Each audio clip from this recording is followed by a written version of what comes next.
This is KAOS 89.3 FM, Olympia Community Radio. This is also Parallel University Radio Show, and I'm your host, Kim Dobson, here every Thursday at noon. The following opinions heard are not necessarily the opinions of the staff, management, or underwriters of KAOS or the Evergreen State College. They're the opinions of the guests and the hosts. And thank you for listening. Big thanks to our engineer, Tom Dyer, and our general manager, Johnny Hamilton. And also big thanks to the Rachel Corrie Foundation for bringing this idea to my attention. We're going to have a great show today. We have three guests. Andrew Bly, a merchant marine from Olympia, who was on the recent global Samud flotilla to deliver aid to Gaza. The flotilla was captured by Israeli Navy. And then we have Dakota Case, Puyallup native, longtime environmental activist, organizer, and a member of the Water Warriors involved with actions to block weapons shipments and the liquefied natural gas storage facility down on the water in Tacoma. We have Gabb Schivone, based in Tucson, writer and investigative journalist with the Rolling Stones, Drop Site News, and was part of the flotilla action to deliver aid to Gaza in 2011. And thank you to everyone for joining us today. So I guess we're going to start first with Andrew Bly. And he has the most recent experience with the flotilla and also with the Israeli Defense Forces or Offense Forces, whichever you prefer. And thank you for joining us today, Andrew. And you could tell us a little bit about yourself and some of your story. Yeah, absolutely. Thanks for having me. Like I said, my name's Andrew. I grew up in Olympia. I joined the flotilla in March. I went over to Sicily to help prep boats. I joined because I live on a sailboat and I work professionally on boats, and I saw the flotilla last year, and I tried to join that, but it was a little too late. They were already kind of taken off. And so when the call came out for this last one, I immediately hopped on it, and it worked out great because I was getting off a trip on a boat, a work trip on a boat, and had lots of time off to go participate. And so I went over to Sicily to help them prep boats. I got over there at the beginning of March, and we spent a couple months getting 25 or so boats ready to go. Was really impressed by the organization of everything. It was they were very organized, and there was a pretty strong, impressive team of really amazing people and professionals that came from all over the world to help get everything ready. And everybody was really professional and kind and caring and really nice. And so I was there for a couple months doing that, and it was kind of a couple of different flotillas all joined together. So we waited for there was a flotilla from Spain, from Barcelona, that came, and they joined us, and we took off together, left from Sicily, and we were, we got about 2 days in, and we're sailing. We were a little west of Crete, and that's when the first interception started. It kind of caught everybody off guard because we were like 800 nautical miles away from Gaza in international waters, and no one really expected that to happen. So it was a surprise to everybody. It was lots of drones. It was at night, so all of a sudden, I became aware of what was happening because the radio started getting jammed, seeing lots of drones everywhere. A couple people lit off some flares, and I was like, oh, this is happening. And so they took about half of our boats that interception. My boat that I was skippering, we managed to slip through, just kind of trying not to be close to anybody, just, you can only do so much when you're only going like 7 or 8 knots, and those, ribs can, go up to 40. So, it's kind of maybe got lucky more than anything else. But yeah, they took about half the fleet.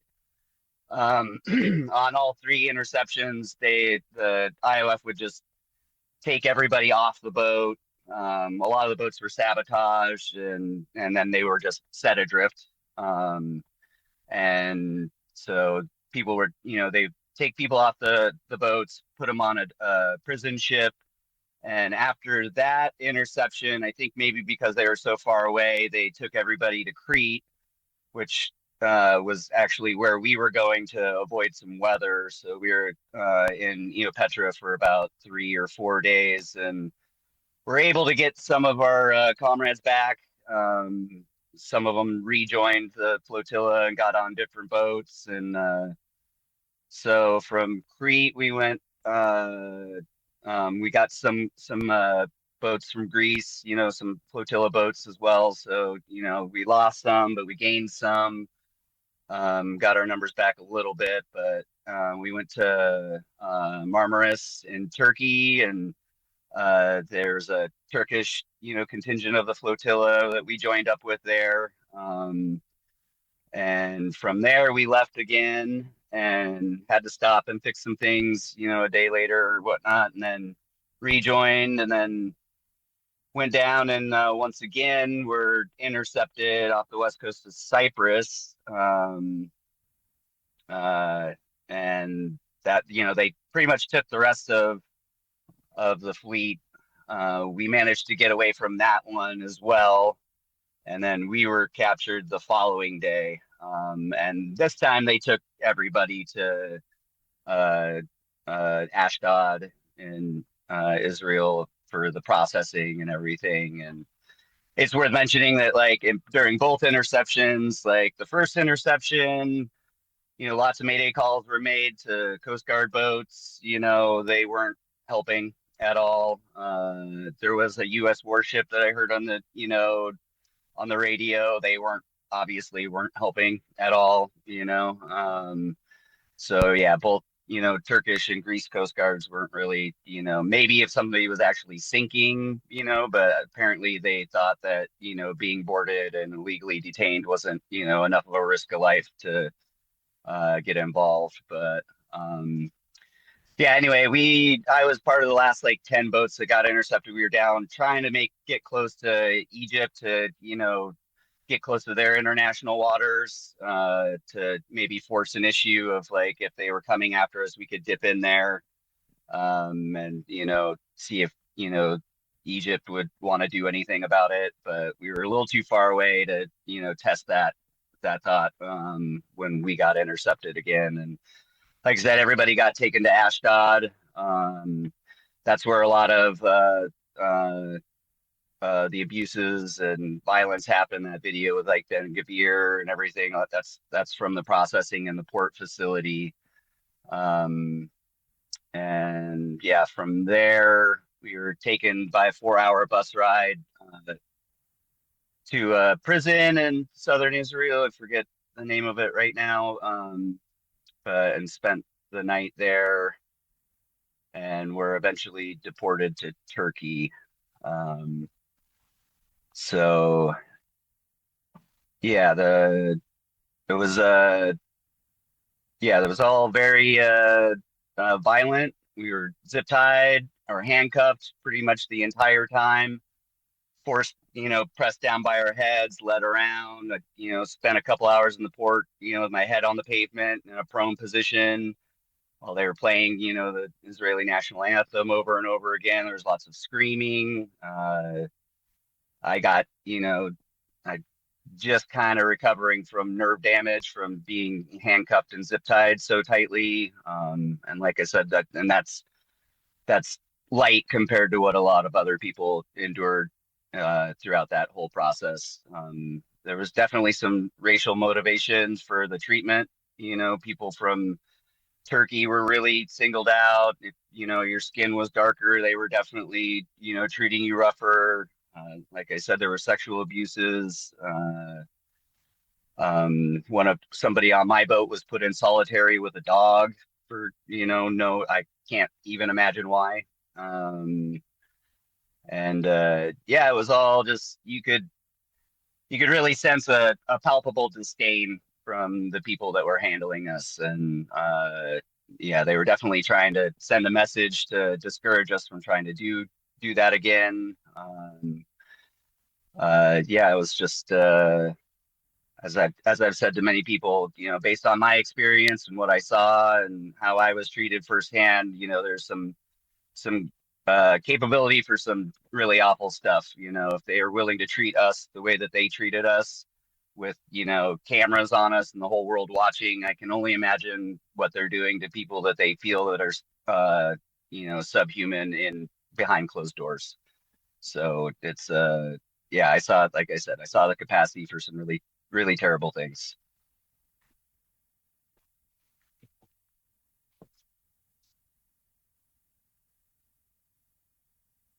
But yeah, go ahead. Oh, I had to unmute myself. Well, thank you, Andrew. Yeah, that must have been pretty scary. I've read some of the other accounts from people who had, in some cases, pretty severe injuries from their detainment. They were singled out and for harsher treatment, and it was definitely torture. If Hmm. psychological torture for everyone. I mean, that was the Yeah. intent. So, Yeah, we were deprived, on the prison ship, we were, sleeping on the floor of a bare metal shipping container.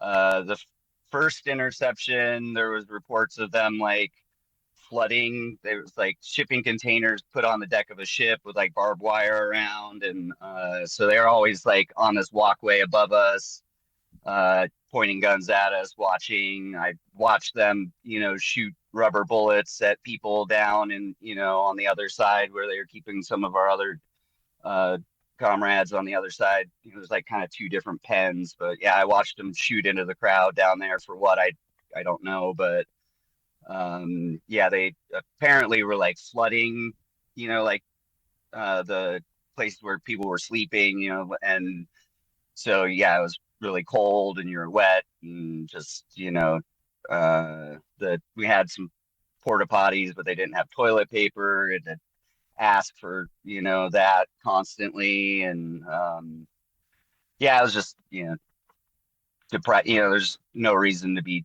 treating, peaceful humanitarian, people that are trying to deliver aid. Like, it's just what's going on, and we were all, coached up on how it was probably going to go down, and nobody had any weapons or anything on them, so there really wasn't any reason for any of the violence that was, enacted on us.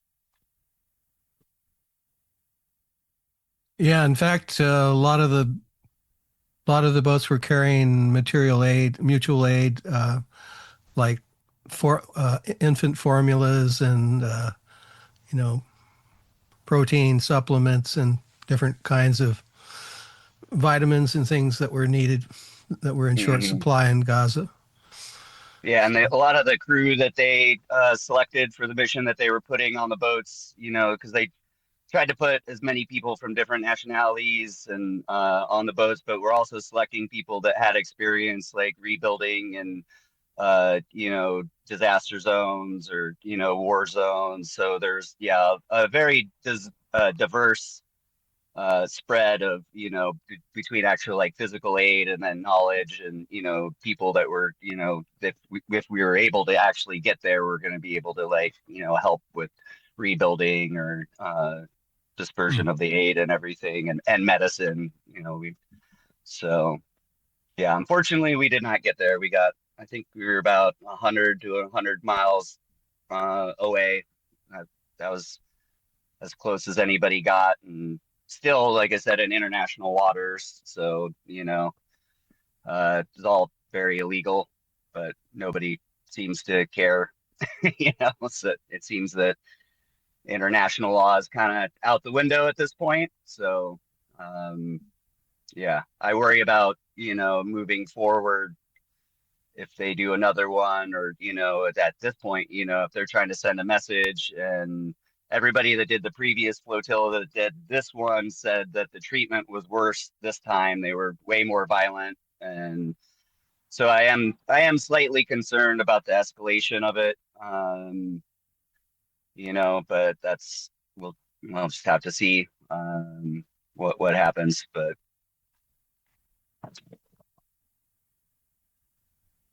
All right.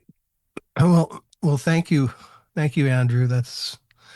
It's a harrowing story, and I really appreciate everyone who went on the flotilla to oppose the genocide in Gaza and the West Bank, and now Lebanon.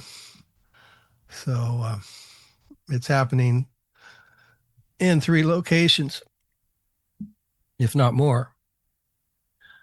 Um, so I guess Dakota, would you like to tell your story now about resistance uh, in Commencement Bay, around some of the shipping that goes on in and out of ports there in the Tacoma region? Yeah, yeah.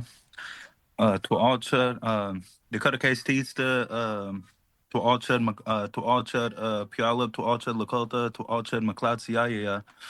To all my honorable relatives, friends, and family, my name is Dakota Case. I come from the Puyallup people. I'm a descendant of the Lakota people, and I'm from the McLeod family. I'm a 4th-generation member of the American Indian movement. My great grandmother is a founding member of the American Indian movement. Um, I'd like to start this off to say we identify with everything that's happening to the Palestinian people. It happened to us 150 years ago, and it's happening to them today, and we get to see it on camera. So through a lot of this, we took a hiatus after Black Lives Matter to recover mentally after seeing everything that we've seen. We was everywhere during BLM and got to see everything with firsthand accounts, and it took its toll on us mentally. So I was the original organizer for the Water Warriors, and I gave the organizer status to one of the Water Warrior sisters, and she gave it to another one of my Water Warrior sisters. And I took time to pursue ceremony and create youth at risk programs, specifically Indigenous youth impacted by gun violence. And when everything started happening on camera, and we got to see a firsthand glimpse of it, after October, one of our sisters that hit us up and told us about an event that was happening in Puyallup territory that we didn't even have no idea about at first. And she said she was on her way with the canoe, and if we'd give her permission to come through with the canoe, sticking to protocol, Coast Salish protocol, you got to ask a hosted nation to come through, and if anything's going to impact them in any kind of way, then you got to ask them permission to come through to their waters or come through to their land. And so she was from Nisqually. She was a sitting councilwoman at the time, and Shay Squally, and she took Nisqually's canoe and came up here. They're Squally Ops, and she came up here, and I remember that day we got down there, and we circled up with some of the organizers down there, and they apologized and for not giving the Water Warriors a heads up that they were coming through to our territory. So we're circled up, and it was a very windy morning that morning. It was windy. It was slight rain. The water was really choppy, not the kind of water you want to be in during having your canoe out in the water. I think it was like 3 or 4 foot swells out there, and there's choppy water, white cap. And then we went out there and we put tobacco in the water and we prayed. And I was just like, just give us passage through today. We just need passage through here. And I was just like, we prayed and we sat there for another 20 minutes or so. And I remember looking at the water and it just glossed over, just all the way out there. And I looked at it. I was like, all right, cool. The ancestors are giving us passage through. I was just like, we're good. It just glassed all the way over. Just like, you know what I mean? The change of current stopped everything. Boom, just glassed all the way over. And we had a bunch of young Coast Salish people out there. We had one young Mexican brother out there.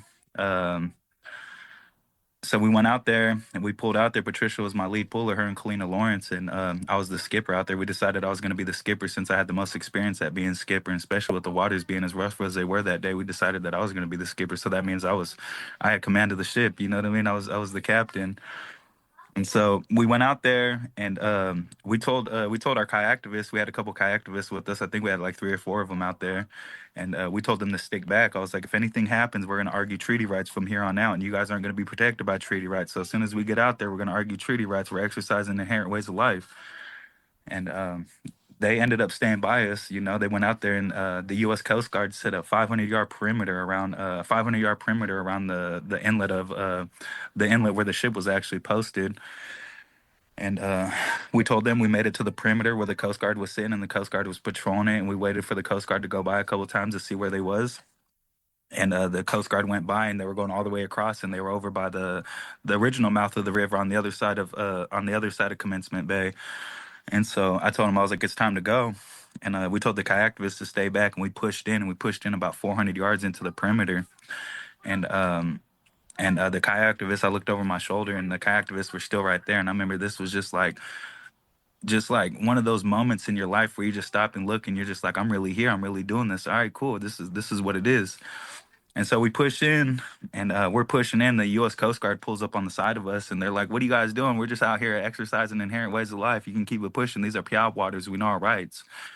And they looked at us, and the U.S. Coast Guards kind of had a conversation, and they was like, you guys need to stop. You need to turn back. I was like, there ain't no turning back today. And they was just like, looked at us. I was just like, you guys are either going to stop us or we're going to keep pushing. That's the options we have here today. And so they called in 3 other Coast Guards. You know how big them Coast Guard ships are. They're about 40, 45 feet, maybe 50 or so. And they got 30 millimeter guns on the front of them, just really big, just you know what I mean, havoc causing guns. And so we kept pushing, and then they sped around. The other one sped and flanked us, and he stopped right in front of us. And so we pull over, and they got their guns drawn on us at this point. And we're looking around, and I look at all the young members I had on the canoe that day, and I looked at all of them, and I just seen a fierceness in their eyes. And I asked them why they had that fierceness in their eyes. And this brings tears to my eyes, because it's just like, you stop and look at it, and I asked every single one of them. They said it didn't feel like we was the only canoe out there. It felt like there was 10,000 canoes out there with us that day. And it was all of our ancestors, because we prayed before we got in the water that day. And so we stood there, and I was just like, boom. I was like, paddles up, boom. And they stopped and looked at us, and the first one to try to intervene was Tacoma Police Department. I looked over and told them, I was like, you shut your mouth when you talk to us. You know, you're not even on the same level as you. Shut your mouth out here on the water. I was just like, you guys out here on the water, this is Puyallup waters. You're not a federal agent. You're just a civilian out here talking to me. So just shut your mouth. And they just looked at me and the cop. And I have a long history with this cop and doing the same thing to him through the no LNG fight. So he just looked at me and was just like, boop. Like, I'm not even going to say anything. And then the Coast Guard comes over there, and they was just like, they're pleading with us at this point. And I stopped and I looked around. They're pleading with us to pull out of this thing. And I stopped and I looked around at them. And I remember looking at some of the women, and they were crying. You know what I mean? Because my nephew was in front of me, and he was waving the Palestinian flag back and forth at this point. And I looked at them, and they were crying. And then I looked on the other side, and there was this one that just had a grin on his face, just absolutely horrible grin on his face. And he's sitting there with his finger on that button for the 30 millimeter gun, like he's just ready to eat our canoe up. And I'm looking at him, and I was just like, I started telling him, I was like, there's no weapons on this canoe. We are out here peacefully. I was just like, the only weapons out here is this Palestinian flag, and that's enough to scare you guys. And he just waves his gun back and forth at me, and the other one, his commander's yelling at him to back off the gun at this point. And he's standing right there, and I remember looking over at Kalina Lawrence, and Patricia looked at me at the same time, and they was just like, what are we doing still sitting here talking to them? Let's pull. And I was just like, yep. I looked around, I was like, paddles in the water, boom. And everybody hit their paddles in the water at the same time. And these U.S. Coast Guards didn't know what to do. And we start pulling away from them, and there's a gap. There's probably like a 15-foot gap that we can make it in between these huge vessels, the Tacoma Police Department, and we start hitting it, and they go to ram our canoe with the boat. And I was just like, give me 10,000 deep pulls. Put your paddles all the way in the water. I don't want nobody easy pulling today. And we go up on a swell like this, and we're straight up on a swell. We're straight up on a swell like this because their boat started making swells, and they're trying to hit us with that. So we're up here on a swell like this, and the Tacoma Police Department, they back all the way up because they see we're not going to back up at this point. We're pulling away at this point. And so he backs his boat all the way up, and he gives us just enough space, about 10 feet or so, to pull through them. We drop off the top of the swell, and we hit the other side, and the canoe just splashes, boom. And I'm grateful it was Nisqually's canoe because it's a fiberglass canoe. It wasn't one of our big heavy canoes. It wasn't a cedar one. So we pull off that other side, and we drop, boom. And we pull out, and they come up on the side of us, and he goes, "You being the captain of this vessel, we're gonna commandeer your vessel, and we're gonna give you 10 years in prison and a $10,000 fine on top of that." And I looked over at him. I was like, $10,000 fine and 10 years in prison. I've been a prisoner of the United States my whole life, anyways. I was like, let's go, and we keep pulling. And he was like, looks at me, and he tries to pull up to my lead pullers. He goes running up to the top of he goes running to the front of the Coast Guard boat. And he goes up there and he tells my lead pullers, he goes, "You guys gonna really listen to that?" And she goes, "Oh, I thought you guys wanted us out of your perimeter. We're obviously pulling away from it." And he just looked, he was like, "Yeah, you guys are pulling away from it. Go ahead, just keep going." And they back up off of us. And we're out there on the edge of the perimeter. And we keep pulling up, and we're messing with them at this point. We're trying to pull up on them, and we're trying to make it back through, and they just keep blocking us off at every one. They keep pulling those Coast Guard vessels in front of us. And we stayed out there. We stayed out there for another hour and a half, 2 hours or so. But it was a really cold day that day. I was just like, I want to say it was around 45, 50 degrees or so. And I looked at some of my pullers and started noticing blue around their lips. So I was like, man, I got to pull you guys out of here. I was like, I got to pull you guys out of here before any of you catch hypothermia or something, before we even make it up out of here. We had all of our helper vessels out there on the perimeter. They were staying on the perimeter and pulled up out of there. And we pulled out of the water, and I was just like, we hit the shore. And they started showing pictures of it. And, I was just like such in my environment out there. I was just like, we was raised for these moments, and you get these moments. And Dennis Banks used to tell us, if you guys want to be in these moments, you got to be there, and you actually got to do something. And so I was just like, it was when it was our time to be there and our time to go, and it was on our territory, we was there. You know what I mean? And I stop, and I'm so grateful for Water Warriors 2.0. That's our next generation of organizers. And they talk about these stories, and these are their stories that they have, their moments where they actually did something, that they felt mattered that day. And we got to see all the other ones that were doing the same thing in the ports after that. I was like, hell yeah. I was like, different people are doing. I think Australia was one of those ones that really stuck out to me, because they stopped the warships, the warship sending guns over there. They actually stopped it with Ski-Doos and everything that day. So I thought that was pretty amazing. And it just one of those things that you was just like, you was really there for that. And after that, we just fell into line and just helped out with a lot of the organizing, and continue with our youth at risk programs, and our prayer vigils that we have for Every Child Matters out here. I mean, it's even the shirt that I'm wearing today is Children Are Sacred. They did the same thing to us during our genocide, our continuation of our genocide. I mean, it goes on today, but it's so good that we commit acts of genocide on ourselves and wipe our own people out. You stop and look at it, alcoholism and everything. We're in the late stages of colonialism. So when we seen these babies out here being killed, we identified with that. You walk into Puyallup Cemetery right now on my people's territory. There's a pit. We call it the pit, and it's nothing but Alaskan children just filled up in there. These boarding schools just killed all these Alaskan kids and just dumped them in a pit. And we put headstones on there, and there's nobody there to claim it because their family don't even know where they sent them. And so it's just like, you go and ask them who's in that pit. Nobody knows who's in that pit. There's about 150 kids in a pit just buried in our cemetery. So it's just like, we identify with genocide. We identify with our children being taken. We identify with our children being killed. We identify with being called a savage. We identify with being called a dog. We identify with being called subhuman. Because this is the playbook that they used on us already. So, we stand with Palestine. We stand with every Palestinian out there. I didn't expect to feel this emotional talking about that today, but I'm grateful to be on here with all of you that are doing the work still. It's on us. It's on our shoulders. It's on our shoulders to keep this going and not forget what's going on in Palestine. Well, thank you, Dakota. Thank you very much. That's a very moving story, and more power to you and the Water Warriors. That's important work you're doing there, and teaching the kids about solidarity, and making sure the oppressed people don't keep being oppressed by thoughts that we hold in ourselves and are not allowed to express. And then you showed them it was good work, and to oppose the shipping of weapons from Tacoma's ports.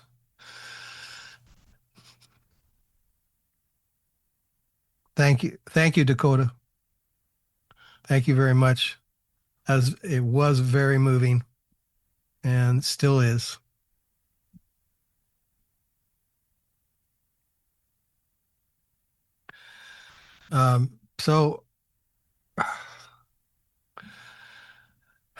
So I guess up next is Gabby. Am I saying your name right? Yes, that's correct. Okay. Thank you. And yeah, I guess just a moment for Dakota. Yeah. Thank you, Dakota. Um, so Gabby, your story, you were involved in the in 2011 in the flotilla at that time. And that, of course, was quite a few years before October 2003. And then the genocide was ongoing. It was a slow genocide still then in Gaza and the West Bank and Lebanon. But it's been called the largest open air prison in the world. That is the Gaza Strip. But maybe, Gabi, you could tell us a little bit about yourself and a little bio, and then talk about your story with the flotilla in 2011 and your current activism. Sure. Thank you so much for having me, especially being on this panel with these other really brave and awesome warriors. My name is Gabby Schivone, and I'm a writer and investigative reporter. But before that, I was, as you said, on the 2011, I was on the U.S. boat to Gaza, which was called The Audacity of Hope, after Obama's celebrated memoir. And we wanted to name it that to sort of try and make him put his policies where his mouth was. But as it turned out, the Obama administration was also very violent, very, very harsh. I mean, you see the common thread in what Andrew and Dakota spoke to is piracy by the United States and Israel. I think for my part, I could talk a little bit about the history of acts of piracy, especially by Israel in the Mediterranean. Now, on my boat, which was part of Gaza Freedom Flotilla 2 in summer 2011, was the U.S. boat, part of an international effort. But it wasn't the first flotilla or series of ships. 2008, the Free Gaza movement started, which is a civilian activist-oriented group. It started sending ships to Gaza, and this would have been after the first year of the institution of Israel's brutal siege and blockade on Gaza. And two ships out of all the hundreds that have tried to sail to Gaza since, exactly two ships have indeed made it through, and that was in 2008. And they themselves were the first ships to dock in Gaza shores in decades, nearly 40 years.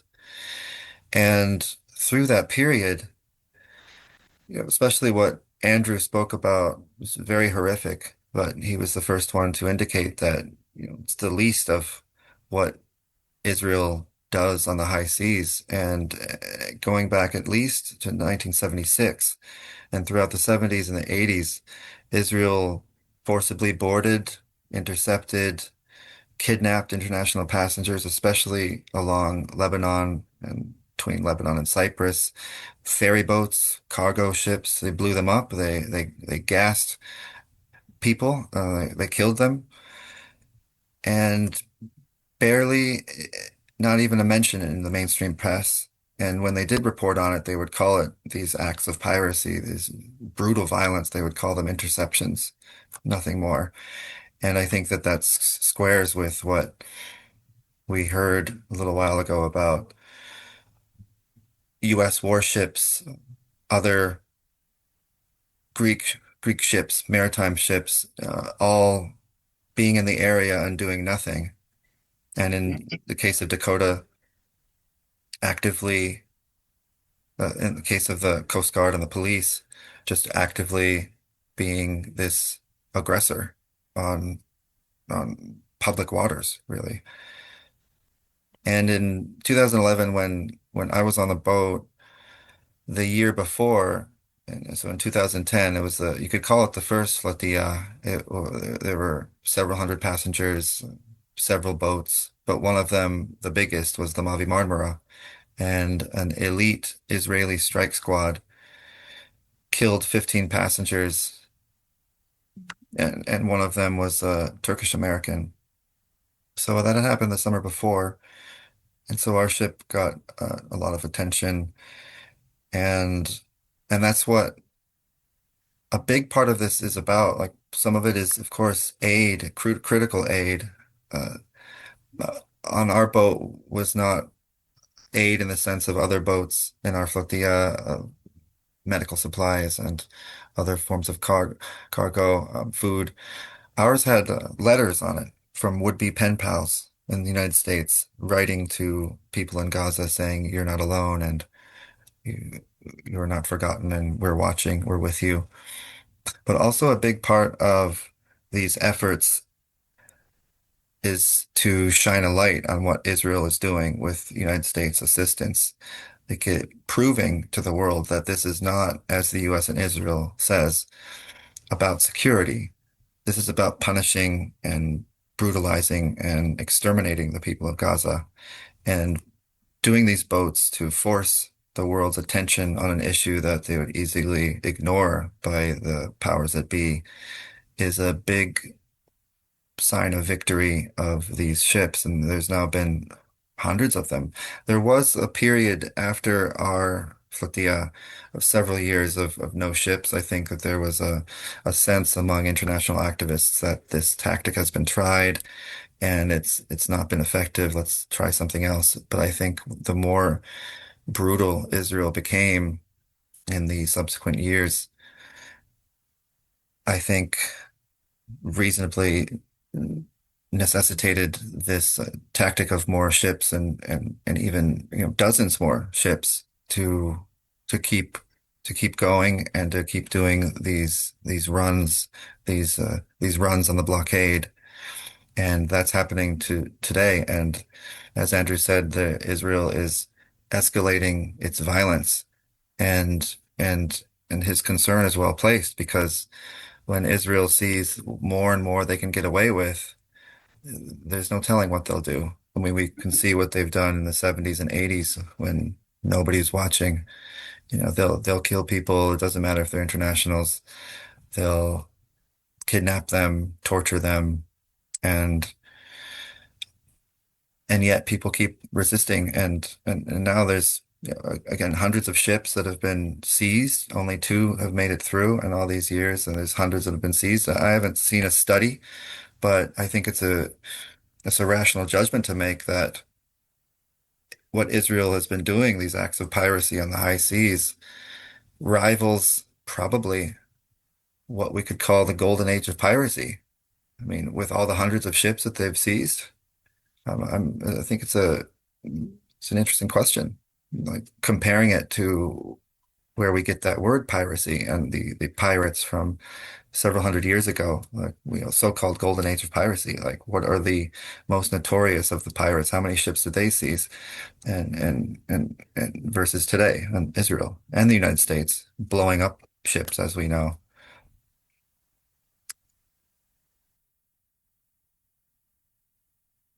Yeah, Gabby, it must have been a really difficult decision to go the following year after that Mavi Marmara, attack, like just the previous year, you know, having seen that violence at its highest form, and still joining up and doing that it was that's pretty brave. Thank you. Yeah, I've thought a lot about that looking back. At the time, I think I blocked it out, the possibility of, martyrdom and whatnot. And I think I was the sort of, you could say, a potential martyr who blocks out the possibility that they may die. And I think other people saw it and were, I had to stop reading my Facebook at one point because like a lot of the theme of the messages were like thank you and goodbye. And I didn't square with it at the time, but I should have thought about it since. And it was difficult and it was nerve-wracking, but ultimately, ironically, it was the Greek government that intercepted us and, brandished their automatic weapons at us and arrested us. We had been training for the Israelis to do it, but and at that time the Greeks surprised us because they had even blocked a shipment in one of the most recent at that time massacre on Gaza. And but then around that time there was just brutal economic austerity, and the Greeks did the dirty work and the bidding of the United States and Israel.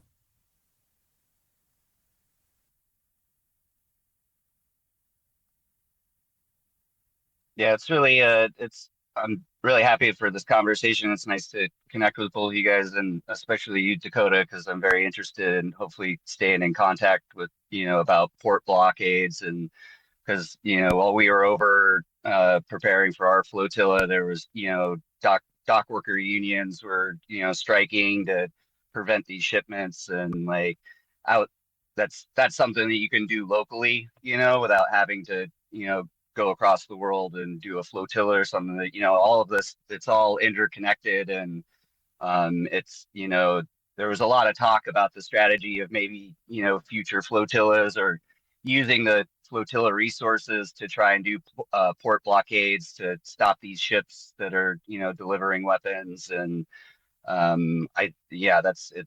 That's something that I'm hoping to continue to, try and maybe we can stay in touch. And because I have, a lot of maritime community and maybe we can get some more boats out and, try and uh, keep things like that from happening because it's all very interconnected and there's so many different fronts that we have to keep trying to stop. And it's a little daunting, but not doing anything doesn't really seem like an option at this point because I don't think that these people are going to stop.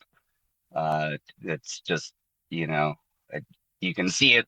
You were talking about piracy, like they're the US has taken tankers and they're doing it over off the coast of England and France. It's just like what's going on, like nothing, the rules just don't even seem to apply anymore. And it's just it's a pretty bleak stuff, but we have to continue to try and stop it because it's it's unacceptable and it can't be tolerated or ignored or allowed to happen. So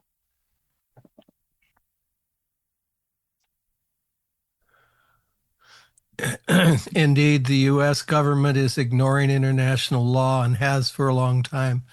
And I would venture to say the original 13 colonies and the effects of having a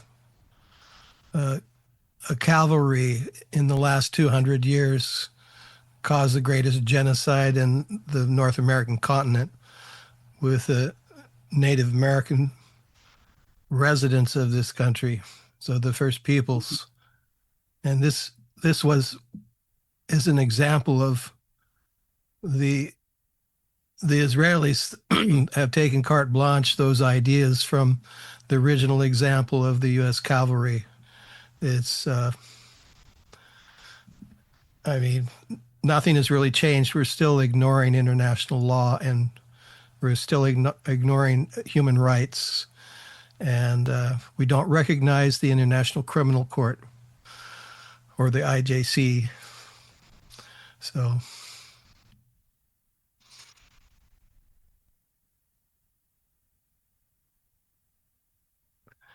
I was curious, Dakota, is there still weapons shipments coming out of Tacoma, or is that, have They they don't changed?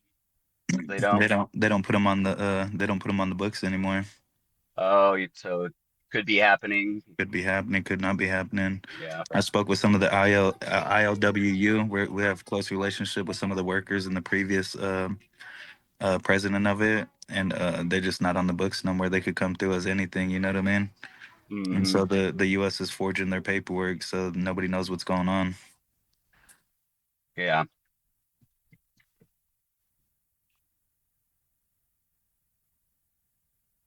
We had the port militarism blockade down here about 15 years ago, or a group of people from the Olympia community blockaded the port and prevented the port from shipping military vehicles out of the port of Olympia. So there has been a history of resistance to this militarization and support for war. Yeah, I haven't been a community organizer in 6 years. I mean, I'm still out here in the movement. We'll always be in the movement, you know, until we know true freedom, until we know what that word sovereignty actually means, and to live peacefully alongside the United States. You know, the original treaties state peacefully alongside the United States, not within the United States. We're supposed to be our own government, functioning on our own, with the benefits from the United States to compensate our lifestyles. And you know, we've never known that, and so it's just like, as long as my kids are still here, I still teach them about what's going on in Gaza. I refuse to put these cherry colored glasses on their eyes to look at through life. And even my 6-year-old can tell you exactly what's going on in Gaza is wrong. What happened to us is wrong. How are these politicians 70, 80 years old and they can't even tell you that something like that is wrong?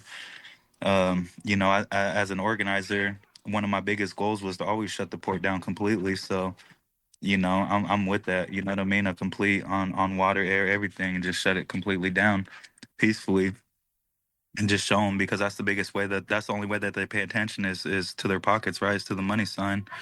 So, yeah.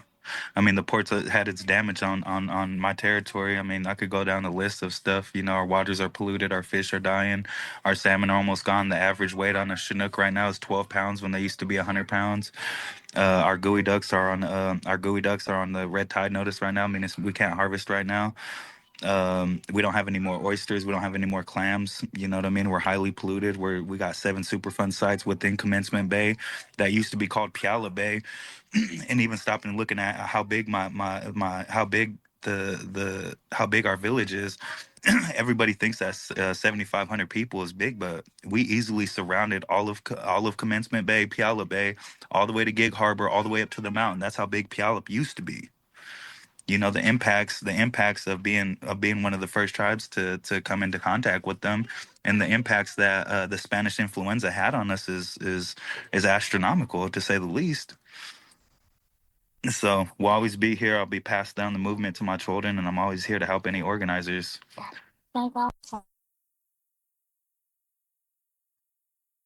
Thank you, Dakota. Thank you very much. Yes. Good points.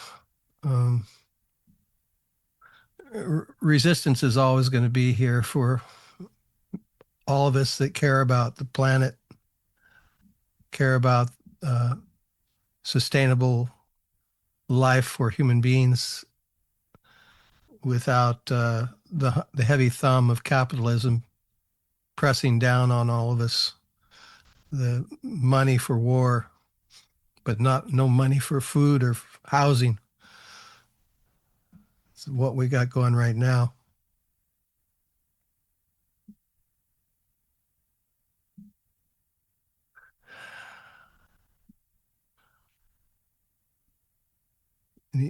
Anybody else got something to say?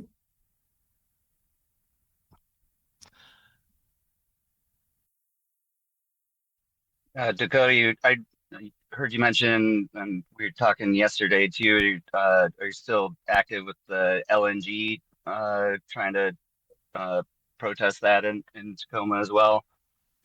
We're at the point where we just keep shutting down expansions. They're trying to put another storage facility down there. We keep shutting them down. We've cost them $60 million in the years that we did fight them. I mean, $60 to $75 million. They sell to shell companies, so there's not really impact to these companies when they sell it off. It's went through three different hands right now, and it's in another hand right now.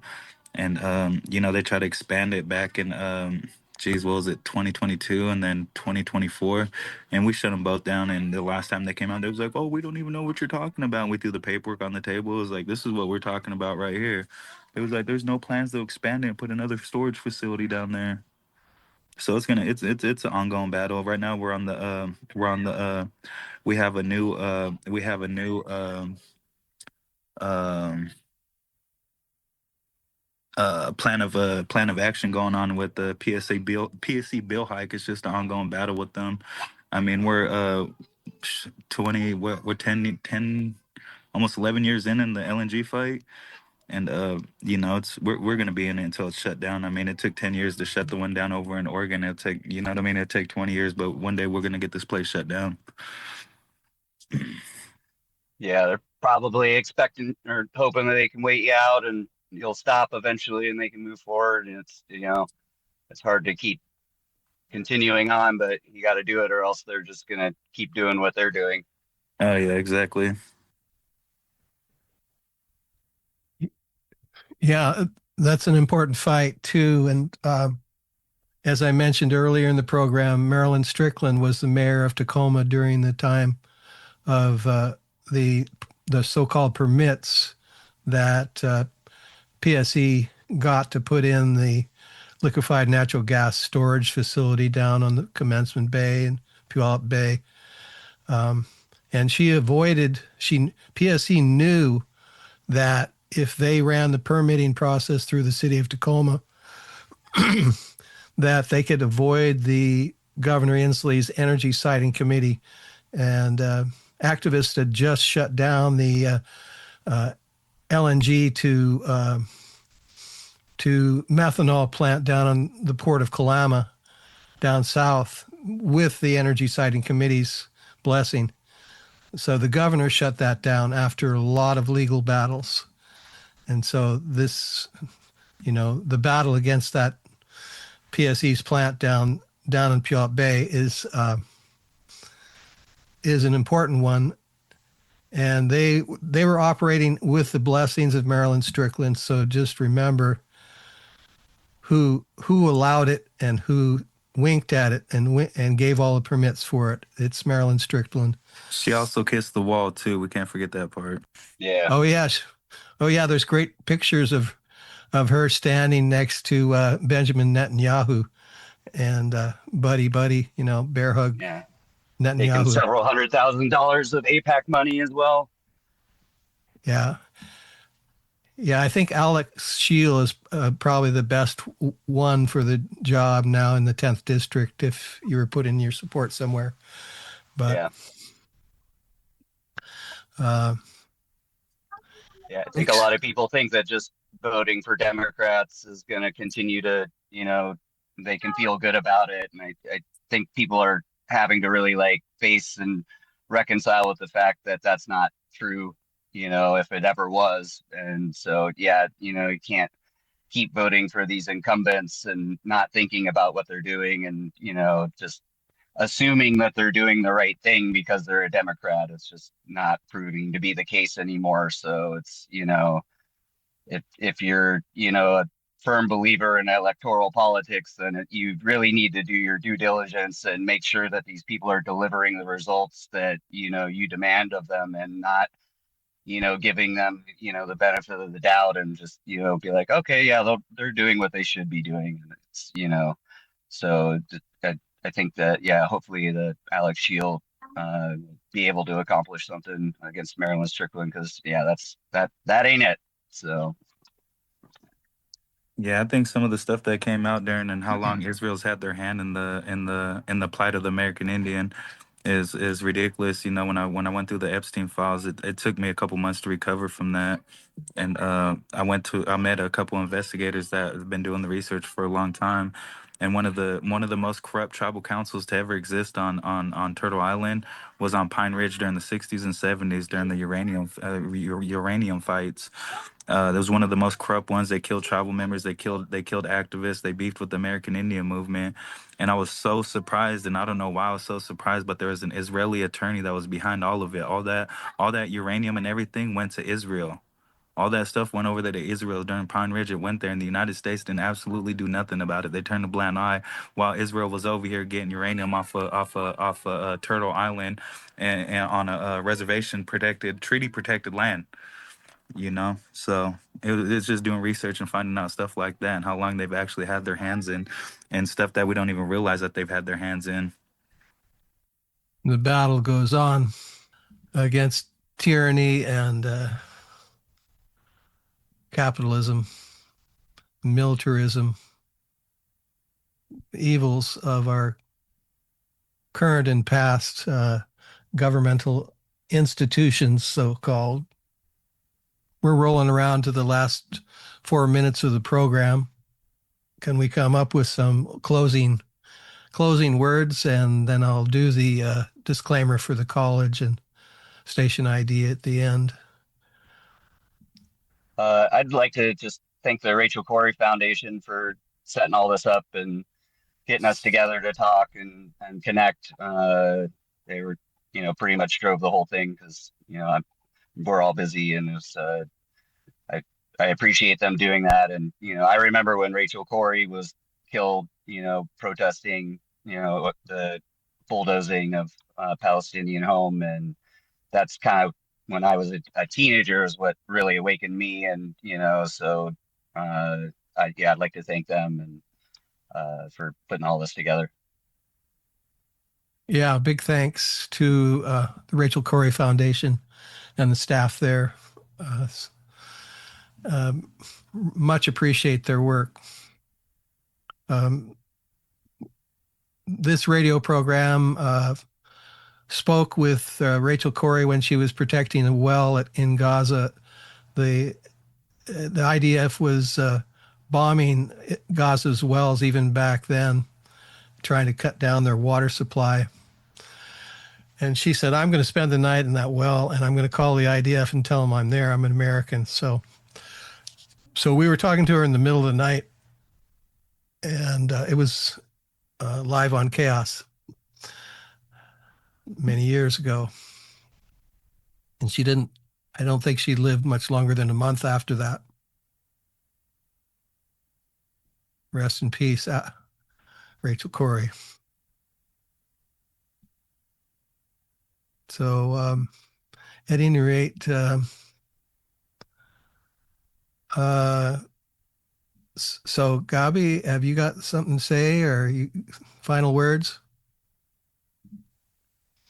Just thank you to having us. Thank you to the Rachel Corrie Foundation, and thank you to Andrew and Dakota for doing what you're doing. And yeah, thank you, Gabby, for participating.